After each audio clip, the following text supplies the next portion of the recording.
Welcome to the Loving Truth Podcast, where it's all about finding clarity, confidence, and peace in the face of marriage challenges. And now your host, relationship expert, and certified master life coach, Sharon Pope. Hello, loves. This is Sharon Pope, and this is The Loving Truth. I want to talk to you today about what you wanted in your marriage then versus what you want in your marriage today. So let's just go in the Wayback Machine for a second, shall we? I want you to think about what you were looking for in a partner when you were still single, before you met your spouse. You know, maybe you were in your 20s, early 30s. Maybe it was, maybe this is your first marriage, or maybe it's your second marriage. It doesn't matter, because ultimately what we are looking for when we don't have a relationship, what we're looking for is some version of comfort and stability and safety and predictability, and someone who shares the same values that we do. That's what we're looking for. We're seeking resonance, and resonance is about sameness, not differences. So ultimately, what we are seeking is some version of safety. I want to know that I can feel safe with you, that I'm not going to get hurt by you. But then, what we seek 20 to 30 years later in our most intimate relationship, once we're in our 40s, 50s, and 60s, looks and feels very different than what we wanted in our 20s and 30s, doesn't it, ladies? Like, that's how it works. So I want to talk about it because nothing has gone wrong.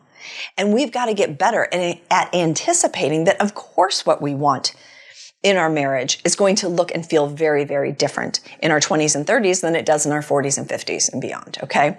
So I want to take you back to Maslow's hierarchy. Remember that fancy little thing you learned about in school forever ago that said that at the base of that hierarchy, we need things like air, water, food, and shelter. Like, we can't think about anything else. If we don't have air, water, food, and shelter, we're not thinking about how to find the love affair of our lives. Or we're not thinking about how to become more self-actualized. We're not even thinking about how to have the best health we can have or the greatest job we can have. First things first, we need the basics: air, water, food, shelter. Then we can go reaching for personal security and employment and health and property. And then once we have that, that's when we can reach for love and belonging, friendship, intimacy, family, and a sense of connection. And once we have that, that's when we can reach for self-esteem and respect, strength, and freedom. And then once we have that, that's when we can reach for this idea of self-actualization, of becoming the most that I can possibly be, right? So that's the idea of the hierarchy. So what I want to propose is that there is a similar hierarchy inside of our relationships. When we do not have a relationship, what we are looking for is resonance, that sameness. That we are looking for safety, stability, predictability, comfort. We reach for all of those things before we ever reach for desire and passion and a sense of feeling alive and intimate and connected and filled with pleasure of our experience, right? So there's this hierarchy. So let's just walk through it. So at the very base layer is security. And so what we're looking for is safety and stability, predictability, comfort, common goals, and shared values. That's sort of the baseline. If we don't have that, we can't reach for a lot of the other things that would be in that relationship hierarchy. The second step would be what I would call warmth, right? There's trust there. There's friendship. There's respectful, honest communication. There's appreciation.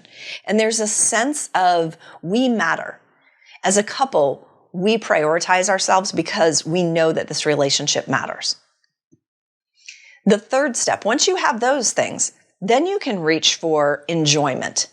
Things like fun and adventure, things that are interesting and spontaneous and more exciting, right? Many of us today, we think fun is an indulgence as opposed to an integral part of our experience. So we have to feel safe, and then we have to feel a sense of trust and warmth and comfort there, and friendship and respect.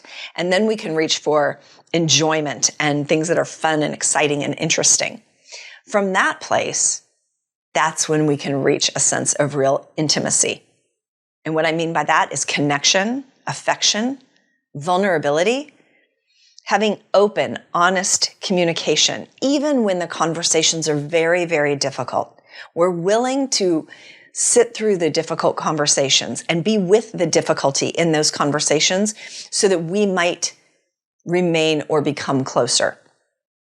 And then once we have that real sense of intimacy, that's when we can reach for passion and desire and pleasure and this exploration of what we can become together as a couple, right? That's like the peak moment, and everyone wants the peak. And so what I want you to realize is that what you were looking for when you first met your spouse, let's call it 20, 30 years ago, was very different than what you need today. Because once we have the basic needs covered, that's when we go reaching for what's next. We go reaching for passion and adventure, and we can see what's missing, fun and desire and intimacy. We can see what's missing in the relationship.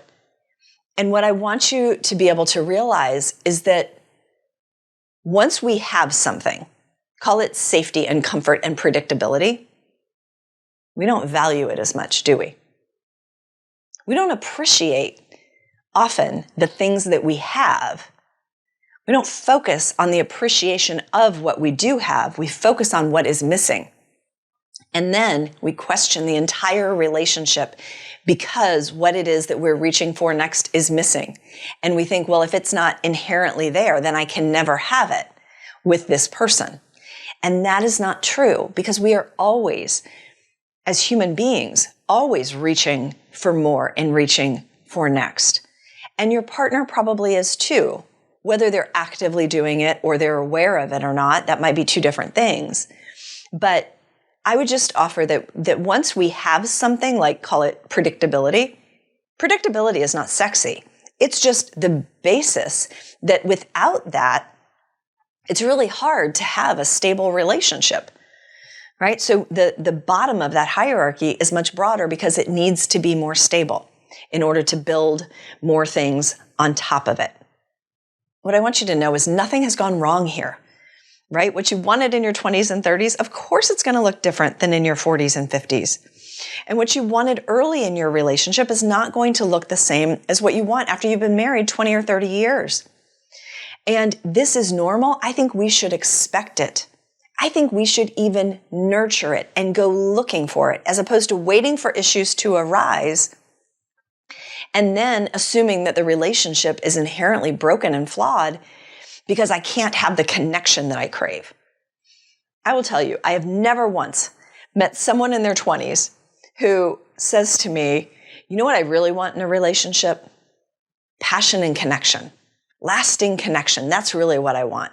An adventure. I want that. No, they're looking for shared values. They're looking for stability. They're looking for security and predictability, and they want to be able to trust and all those sort of baseline level of relationship ingredients. And so if we could predict a little better, now that we have this, here's what we need to be reaching for. We really need to stop getting stuck at the friend zone and then reaching for, we need to have more fun together. We need more life being inserted. We need more excitement and spontaneity and novelty being inserted into our relationship in order to keep it interesting. And then from there, we can reach for intimacy and all the goodness that comes with that. And then from there, we can reach for, what can we really create? How good can this really feel? Right? So I wanted to offer that because I think it makes sense in the concept of Maslow's hierarchy for our lives. But I think it also makes sense inside of our relationships as well. All right, so nothing has gone wrong. Of course, what you want and need in your most intimate relationship today looks and feels very different. Now, the question is, can this relationship evolve to encompass that? I'm not asking, do you have it today? Because I already know that answer.